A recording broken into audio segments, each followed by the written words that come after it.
Assalamualaikum warahmatullahi wabarakatuh. Anak-anak tahun 3 yang Ustaz kasih sekalian, apa khabar? Saya harap semua sihat walafiat. InsyaAllah hari ini kita akan sambung pelajaran kita berkaitan dengan bidang sirah, iaitulah tajuk kita Wahyu Teragung yang telah pun kita pelajari pada minggu lepas sebahagiannya. Kita ulang kaji sedikit. Pada minggu lepas kita telah pun mempelajari tajuk ini, dan tajuk yang penting ini, kita telah mengetahui beberapa bahagian yang awal daripada tajuk ini, iaitulah bila peristiwa ini berlaku, bila peristiwa penurunan wahyu berlaku, iaitulah pada 17 hari bulan Ramadan.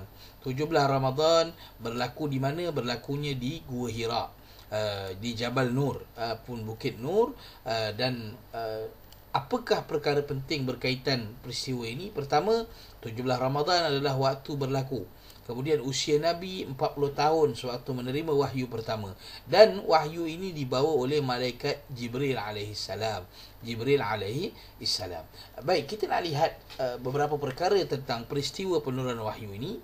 Pertamanya, Nabi SAW, anak-anak boleh tengok pada buku teks, muka surat 103, iaitulah malaikat Jibril datang bertemu Nabi ketika Nabi sedang beribadah. Jibril datang dalam keadaan Nabi SAW tidak pernah bertemu Jibril. Nabi duduk seorang-seorang.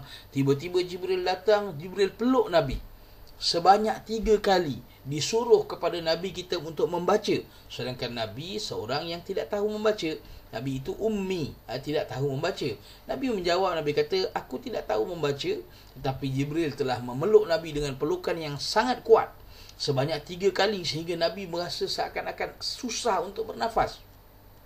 Akhirnya Jibril telah pun membaca surah Al-Alaq ayat 1 hingga 5. Firman Allah Subhanahu wa taala dalam surah Al-Alaq ayat 1 hingga 5 itu lalu diikuti oleh Nabi sallallahu alaihi wasallam. Kemudian selepas daripada berlakunya peristiwa penurunan wahyu pertama, Nabi balik menemui isterinya Khadijah radhiyallahu anha dalam keadaan Nabi ketakutan. Khadijah isteri yang baik, dia selimutkan Nabi dan kemudian menenangkan Nabi. Kemudian Khadijah bawa Nabi bertemu dengan Waraqah bin Naufal, iaitu seorang pendeta Nasrani sepupu kepada Khadijah. Waraqah inilah yang kemudiannya memberitahu Nabi bahawa apa yang berlaku kepada Nabi itu menunjukkan bahawa Nabi akan dilantik sebagai Rasul, sebagaimana yang telah disebut dalam kitab-kitab yang terdahulu. Ini yang telah kita pelajari pada pertemuan kita yang lepas. Baik, hari ini kita akan lihat pula anak-anak beberapa perkara yang penting, iaitulah kita akan lihat yang pertama, kepentingan wahyu. Kenapa wahyu penting? Mengapa Allah menurunkan wahyu? Apakah fungsi wahyu? Itu mungkin persoalan-persoalan yang boleh kita fikirkan. Kenapa wahyu itu penting? Di sini dia ada gariskan 5 perkara. Yang pertama, medium ataupun alat. Medium ni maksud dia perantara, alat yang akan menjadi sebab kepada kita mengetahui perintah dan larangan daripada Allah Subhanahu wa taala. Okey, kita nak tahu apa yang Allah suruh, nak tahu apa yang Allah larang, kita gunakan ataupun kita berpandukan kepada wahyu yang diturunkan oleh Allah Subhanahu wa taala, iaitulah Al-Quran. Kemudian dengan wahyu inilah kita tahu bahawa perbuatan yang berdosa apa dia perbuatan yang mendatangkan pahala kepada kita. Ini kita tahu melalui wahyu. Sebab itu apa yang berdosa hendaklah kita jauhkan, yang berpahala, yang Allah suka hendaklah kita perbanyakkan. Baik, kemudian anak-anak yang dikasihi sekalian, kita akan lihat pula yang kedua, iaitulah digunakan wahyu ini untuk mematahkan hujah orang-orang kafir. Orang kafir yang tak beriman kepada Allah, yang menyekutukan Allah. Siapakah yang akan mematahkan hujah-hujah mereka? Nabi SAW diturunkan wahyu, diberikan wahyu Al-Quran untuk mematahkan hujah orang kafir, menafikan bahawa adanya Tuhan selain Allah dan sebagainya. Yang ketiga, memberi penyelesaian kepada permasalahan manusia. Dalam hidup manusia ini ada macam-macam masalah yang mungkin berlaku, yang memerlukan penyelesaian. Contohnya, seorang hamba Allah yang meninggal dunia, dia tinggalkan harta, dan harta tu pula menjadi pusaka yang perlu dibahagikan kepada waris dia. Macam mana cara pusaka itu dibahagi-bahagikan? Macam mana cara harta pusaka itu perlu dibahagikan dengan cara yang betul? Al-Quran memberikan penyelesaian. Al-Quran bagi penyelesaian, iaitulah Al-Quran memberikan hukum hakam faraid kepada kita, untuk dibahagikan kepada ibu bapa, kepada anak-anak dengan bahagian-bahagian tertentu. Itu menyelesaikan masalah dan sebagainya. Kemudian yang keempat, Al-Quran juga, wahyu juga menerangkan tentang perkara sam'iyat.